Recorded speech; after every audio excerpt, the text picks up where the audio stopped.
अगर भारतीय जनता पार्टी सरकार को जल्दी ही नहीं हटाया गया तो इस देश के हालात सोमालिया जैसे हो जाएंगे, सीरिया जैसे हो जाएंगे, संभाले नहीं संभलेगा। भारतीय जनता पार्टी एक झूठ का पुलिंदा लेकर के आई है। आप देखिए पूरा उत्तर प्रदेश छुट्टा जानवरों से त्राह कर रहा है। प्रियंका गांधी ने आम जनमानस की आवाज उठाई है। जब लोग गर्मी सर्दी उतारने की बात करते हैं तो प्रियंका जी ने भर्ती की बात की है कि किसी की गर्मी मत निकालिए, भर्ती वो लोकतंत्र में जो है मौज करने आए हैं, कपड़े बदलने आए हैं। वो जनता के फटे हुए कपड़े नहीं देखना चाहती। जब एक उंगली किसी की तरफ उठाते हो तो 3 उंगली अपने आप उठती हैं। मोदी जी अपना एक महापुरुष नहीं बता रहे। हमारे प्रधानमंत्री जी की बात को कोई सीरियसली नहीं लेता, क्योंकि झूठ बोलना उनके स्वभाव में आ चुका है। तो नरेंद्र मोदी जी कब किसका मजाक उड़ा दें, कब गरीबी का मजाक उड़ा दें, खुद उनका आंकड़ा है।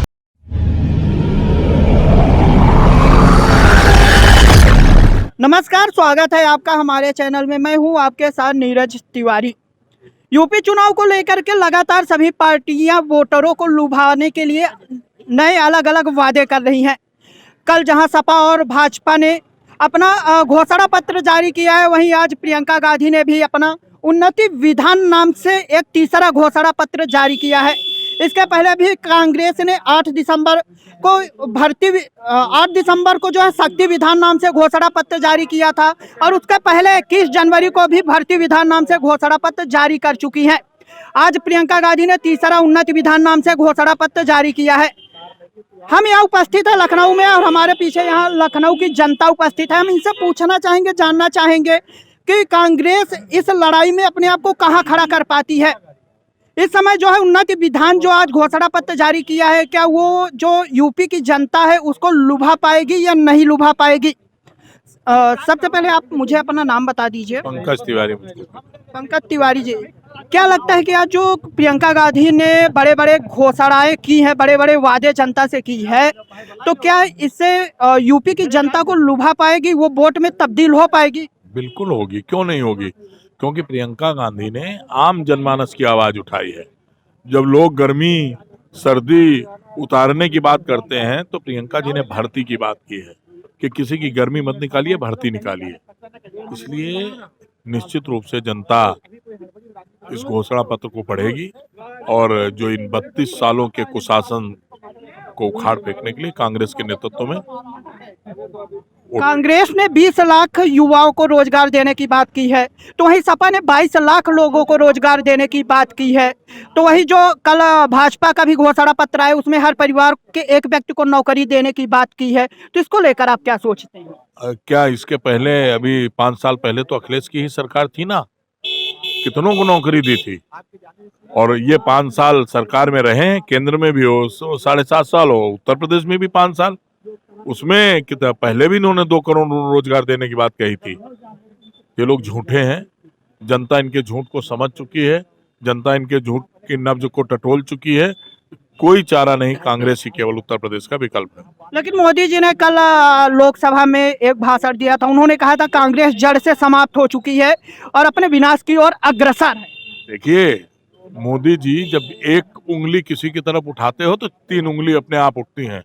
मोदी जी अपना एक महापुरुष नहीं बता पाए। सावरकर, श्यामा प्रसाद मुखर्जी, दीनदयाल उपाध्याय के नाम पर वोट मांग के वो सत्ता में नहीं आ पाए। उन्होंने किसका नाम यूज किया? उन्होंने कहा सरदार पटेल मेरे आदर्श हैं। उन्होंने कहा महात्मा गांधी मेरे आदर्श हैं। महात्मा गांधी और सरदार पटेल किस दल के नेता थे आप जान सकते हो। तो उनको ये एहसास होना चाहिए और सोचना चाहिए कि बोल क्या रहे हो। ये गांधी और पटेल की कांग्रेस है, इसको जड़ से तो उखाड़ फेंकने की दुकान मोदी की हैसियत कांग्रेस की जड़ को हिलाने की भी नहीं है। अच्छा, आपको ऐसा नहीं लगता जैसे शुरू में प्रियंका गांधी की जिस तरह से लहर चल रही थी, मैराथन दौड़ हो रही थी, लड़की हुल्लड़, वो कहीं ना कहीं लहर कमजोर होती हुई नहीं दिख रही है क्या? आपको दिखती होगी, अभी दौड़ समाप्त नहीं हुई, आप कह दो कि वो मतलब जो है जो दौड़ रहा है व्यक्ति खिलाड़ी और हार गया। अरे दौड़ का अंतिम परिणाम तो 10 मार्च को आएगा ना, तब तय होगा ना कि वो लहर कम हुई कि नहीं हुई। अच्छा, कल ममता बनर्जी ने कहा कि हमने कांग्रेस से अनुरोध किया था कि वो सपा के साथ गठबंधन कर ले, लेकिन उन्होंने मेरी बात नहीं सुनी। इसको लेकर आप क्या सोचते हैं? ये ममता जी का और प्रियंका जी के बीच का मामला है, हमारे बीच का मामला। ठीक है, मैं कुछ और लोगों से बात कर लेता हूँ। कल भाजपा का जो है वो घोषणा पत्र आया था, उसमें उन्होंने स्कूटी फ्री देने की छात्राओं को बात की है, जो कि प्रियंका गांधी पहले भी कर चुकी हैं। इसको लेकर क्या सोचते हैं? देखिए, भारतीय जनता पार्टी एक झूठ का पुलिंदा लेकर के आई है। आप देखिए, पूरा उत्तर प्रदेश छुट्टा जानवरों से त्राह त्राह कर रहा है। कोई भी उज्ज्वला गैस की रिफिलिंग, इतना महंगा होने की वजह से कोई भी महिला उज्ज्वला गैस की रिफिलिंग नहीं करा पा रही है। लड़कियां सुरक्षित नहीं हैं, बलात्कार बढ़े हैं, अपराध बढ़े हैं, असमानता समाज में बढ़ी है। तो वो केवल झूठ का वो कर रही है। वो तो खुद 5 साल से सत्ता में है। जो चीज़ें वो कह रही है कि ये करेंगे, उसने किया तो कुछ नहीं। रोजगार के नाम पर लखनऊ के सड़कों पर हमारे प्रदेश का युवा लाठियां खाता रहा। गन्ना मूल्य बकाये का भुगतान, गोंडा में चले जाइए, कुंदुरखी चीनी मिल है, अभी पिछले साल में केवल 14 दिसंबर तक का भुगतान हुआ है। इस साल का तो बातें छोड़ दीजिए, और कह रहे हैं 14 दिन में गन्ना मूल्य का भुगतान करेंगे। तो बीजेपी तो झूठी पार्टी है। उसे झूठ बोलना, इवेंट करना, इसके अलावा उसके एजेंडे में कुछ है ही नहीं। कल प्रधानमंत्री मोदी ने भाषण दिया था लोकसभा में। उन्होंने कहा कि अब देश में कोई गरीब नहीं है, जो गरीब है सब लखपति बन चुके हैं। इसको लेकर क्या सोचते हैं? मोदी जी हमारे देश के गरीबों का मजाक उड़ा रहे हैं। जिस देश में 85% लोग 2 किलो चावल, 1 किलो गेहूं पर निर्भर हों, सरकार के मुफ्त अनाज पर जीवन का गुजारा कर रहे हों, उसमें ये कहना कि सब लोग लखपति बन चुके हैं, उनकी गरीबी का मजाक उड़ाना है। और हमारे प्रधानमंत्री जी की बात को कोई सीरियसली नहीं लेता, क्योंकि झूठ बोलना उनके स्वभाव में आ चुका है। तो नरेंद्र मोदी जी कब किसका मजाक उड़ा दें, कब गरीबी का मजाक उड़ा दें, खुद उनका आंकड़ा है कि यूपीए के सरकार में हमने 27 करोड़ लोगों को गरीबी रेखा से नीचे ऊपर कर दिया था निकाल करके, और अब इनके समय में 35% आबादी गरीबी रेखा के नीचे चली गई और बढ़ गई गरीबी। तो ऐसे में प्रधानमंत्री जी का ये कहना, पूरे देश की जो संपत्ति है, 44% लोगों की संपत्ति मात्र 100 लोगों में सिमट के रह गई है। तो प्रधानमंत्री जी क्या कहते हैं, क्या हाँकते हैं, उनकी बात को सीरियसली मत लीजिए। वो हंसी मजाक की ही बातें करते हैं। कह देंगे जैसे 15 लाख जुमला था, तो जुमला करते हैं, वैसे एक जुमला ये भी था। प्रधानमंत्री मोदी ने राहुल गांधी पर भी आरोप लगाए, या यूं कहे कांग्रेस पर आरोप लगाया कोरोना काल को लेकर के, कि कांग्रेस ने मुफ्त टिकट बांट करके पूरे शहरों, पूरे गांवों में कोरोना फैलाया है। इसको लेकर क्या सोचते हैं? आदरणीय प्रधानमंत्री जी पर हंसी आ रही है कि पहली बार जब ट्रेन बंद हो गई तो हम टिकट किसको बांट रहे थे? अगर हम टिकट बांट रहे थे तो कांग्रेस मानवता की पराकाष्ठा कर रही थी। प्रधानमंत्री जी को कांग्रेस का एहसानमंद होना चाहिए कि सड़कों पर पैदल चल रहे लाखों लाख लोगों को अगर कांग्रेस पार्टी ने टिकट खरीद करके उनके घर तक पहुंचाया, तो उनकी पीढ़ियां दर पीढ़ियां कांग्रेस के प्रति आभारी रहेंगी, जिन लोगों का जान बचाई कांग्रेस पार्टी ने। प्रधानमंत्री को भी अगर सभ्यता हो तो कांग्रेस पार्टी के प्रति आभार व्यक्त करना चाहिए, धन्यवाद करना चाहिए कि कांग्रेस पार्टी ने सड़कों पर पैदल चलते हुए लोगों को टिकट दे करके, अपना पैसा खर्च करके उनको घर तक पहुंचाया, जिन्हें सड़कों पर पैदल चल करके भूखा मरने के लिए नरेंद्र मोदी ने छोड़ दिया था। ठीक है, मैं कुछ और लोगों से बात कर लेता हूं। कल भाजपा ने, कल प्रधानमंत्री मोदी ने कहा यदि कांग्रेस नहीं होती तो ये जो जातिवादिता है वो नहीं होती। तो इसको लेकर के आप सोचते हैं? कांग्रेस नहीं होते तो मोदी जी संसद में भाषण नहीं दे रहे होते। मोदी जी संसद में भाषण देने लायक जो हुए हैं वो कांग्रेस की देन है। कांग्रेस ने इतनी मजबूत नींव रखी लोकतंत्र की, जिसमें पहली जो कैबिनेट थी जवाहरलाल नेहरू जी की, उसमें संघ के व्यक्ति को मंत्री बनाया गया था। ये लोकतंत्र की मजबूती थी। लोकतंत्र में विपक्ष के सवाल सुने जाते थे और उसके जवाब देने के लिए प्रधानमंत्री और उसकी कैबिनेट मजबूर हुआ करती थी। वो परंपरा मोदी जी ने एकदम बदल दी है। जनता के मुद्दों को अब मोदी जी सुनना नहीं चाहते हैं।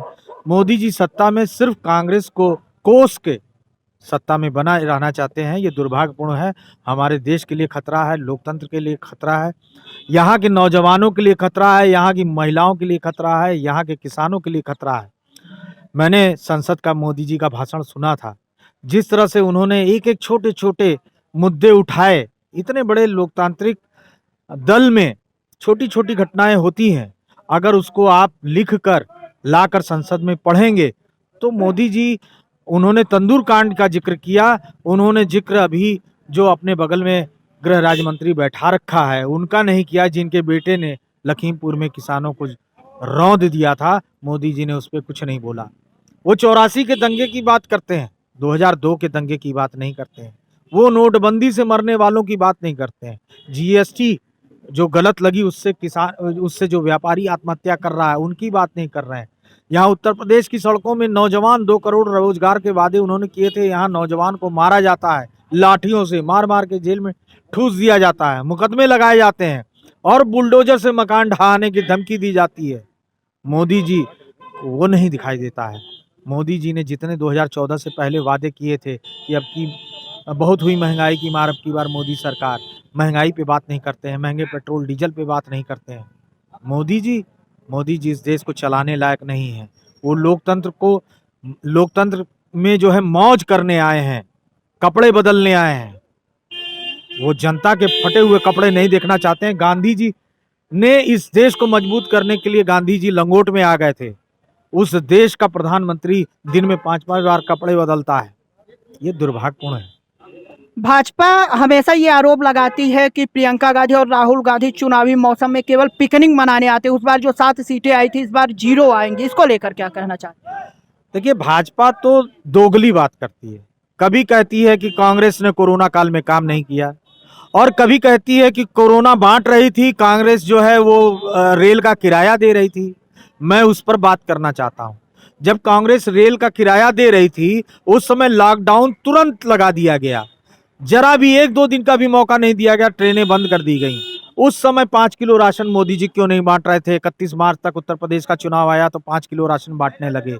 उस समय राशन क्यों नहीं बांटा? अगर राशन बांटा होता तो हो सकता प्रवासी मजदूर बंबई का बंबई, गुड़गांव का गुड़गांव में रुके होते, उत्तर प्रदेश अपने गांव को नहीं लौटे होते। मोदी जी की बातों को लोगों ने एकदम मजाक में लेना शुरू कर दिया है। मोदी जी अब जनता के बीच जो है एक मजाकिया व्यक्ति बनकर रह गए हैं। प्रधानमंत्री अब नहीं रहे वो देश के। संसद में जिस तरह से झूठ बोलता है वो व्यक्ति कि देश की सीमा के अंदर कोई नहीं आया है। चीन ने वहां पे पेंगोंग लेक के किनारे जो है वहां पे निर्माण कार्य शुरू कर दिया। इन्होंने कहा कि कोई नहीं आया और रक्षा मंत्री की साइट पे था कि नहीं, चीन जो है भारत की सीमा में आया है। तो मोदी जी की बातों का क्या है? प्रियंका गांधी जी ने आज एक घोषणा की है कि 10 दिन में किसानों का कर्ज माफ हो जाएगा, लेकिन भाजपा आरोप लगाती है कि जो छत्तीसगढ़ राजस्थान में नहीं कर पाए वो यूपी में कैसे कर पाएंगे। देखिए, भाजपा जो आरोप लगाती है, भाजपा के आरोप को हम गंभीरता से नहीं लेते हैं। उनका संकल्प पत्र जो है वो जुमला पत्र है।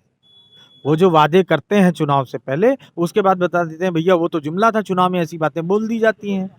अब वो बात कर रहे हैं छत्तीसगढ़ की। आप एक बात बताइए, 2008 में विश्व की मंदी आई थी, विश्व में मंदी आई थी, अमेरिका से शुरू हुई थी और हिंदुस्तान पे उसका असर नहीं आया था।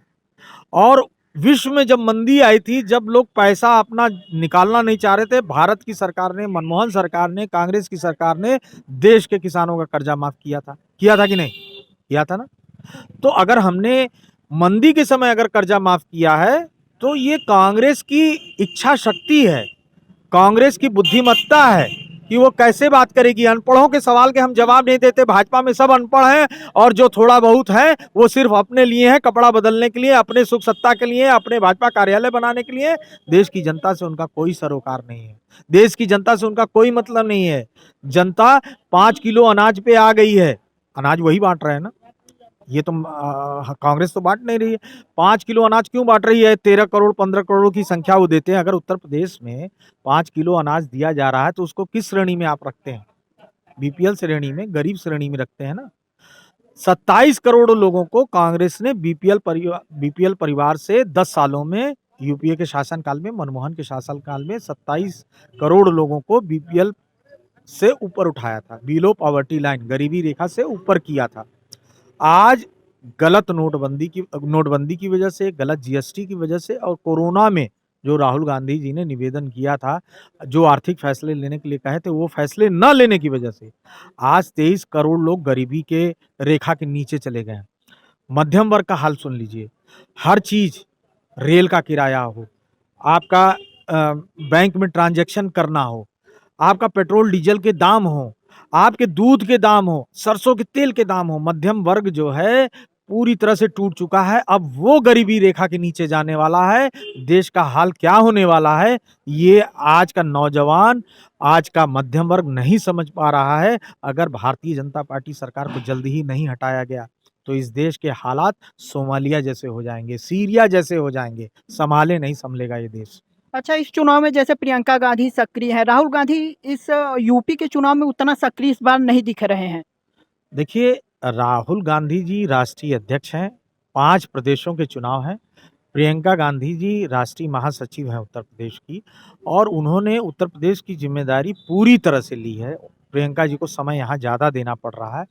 तो ऐसे में दूसरे प्रदेशों में जो आवश्यकताएँ हैं, जो स्टार लीडर की जो कैंपेन होनी चाहिए, वो प्रियंका जी वहाँ कम समय दे पाएँगी। तो राहुल जी ने ये तय हुआ दोनों लोगों में कि राहुल जी अन्य प्रदेशों में ज़्यादा समय देंगे और प्रियंका जी का सारा फ़ोकस उत्तर प्रदेश में रहेगा। अच्छा, इस बार जैसे लड़की हूँ लड़ सकती हूँ को लेकर 40% आरक्षण जो है वो महिलाओं को दिया गया है टिकट में, लेकिन अन्य राज्यों में इसका अभाव दिखता है।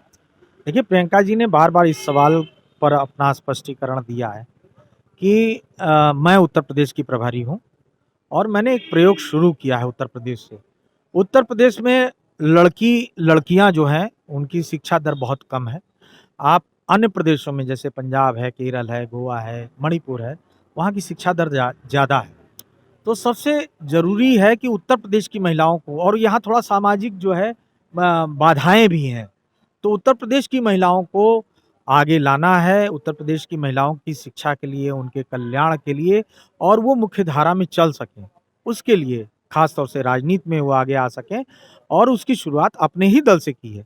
और अगर ये हम इस काम में अगर सफल रहे, तो निश्चित रूप से वो अन्य प्रदेशों के जो महासचिव हैं कांग्रेस के, अन्य प्रदेशों के जो हमारे प्रदेश अध्यक्ष हैं, वो वादा कर सकते हैं, उस पे कोई रोक नहीं है। प्रियंका जी यहाँ की प्रभारी हैं और उन्होंने एक शुरुआत की है। लोग इसको प्रेरणा के रूप में अपने प्रदेशों में आदर्श के रूप में लागू कर सकते हैं। अच्छा, एक आखिरी सवाल, इस बार कांग्रेस कितना पार कर जाएगी? देखिए, ये तो यक्ष प्रश्न है। हर आदमी हर दल जो है 400, कोई कहता है 300 पार कर रहे हैं, कोई 200 पार कर रहे हैं। आपने देखा है पश्चिम बंगाल के चुनाव में क्या नतीजे आए हैं। कांग्रेस इस तरह के आंकड़ों से बचती है। हम अपनी प्रतिज्ञाओं के बल पे, अपनी घोषणाओं के बल पे, अपने पूर्व में किए हुए काम के बल पे, जो अन्य प्रदेशों में चल रहे हैं काम, उनके बल पे, जो हमारी लड़कियों के लिए जो हमारे वादे हैं, उनके बल पे हम पूरी ताकत से इस चुनाव में लगे हुए हैं। और हमें ये पूर्ण विश्वास है कि हम सत्ता में आएँगे, और हम सत्ता के करीब होंगे, और हम उत्तर प्रदेश की राजनीति को, उत्तर प्रदेश की जनता के माध्यम से, यहाँ की महिलाओं के, गरीबों के, किसानों के माध्यम से हम यहाँ की राजनीति को बदलेंगे। जो लगता है कि उत्तर प्रदेश नहीं बदल सकता है, यहाँ रोज़गार होगा, यहाँ महँगाई कम होगी, यहाँ उद्योग होंगे, धंधे होंगे। यहाँ जो इन्होंने वन डिस्ट्रिक्ट वन प्रोडक्ट की जो बात करते हैं, वो सारी नींव कांग्रेस के ज़माने में रखी गई थी। ज़्यादातर उद्योग संस्थान इन्होंने बेच दिए, लेकिन अभी भी जो बचे हैं, उसके विकास के लिए कांग्रेस बात कर रही है। हमारा इन्वेस्टमेंट वहाँ होगा, किसानों पे होगा, कैसे कृषि उन्नत होगी, कैसे कृषि में रोज़गार दिया जा सकता है, कैसे उद्योग में रोज़गार दिया जा सकता है, वो सारा खाका कांग्रेस ने तैयार कर रखा है। और जब हमारा मैनिफेस्टो बना है, वो हवा-हवाई नहीं बना है।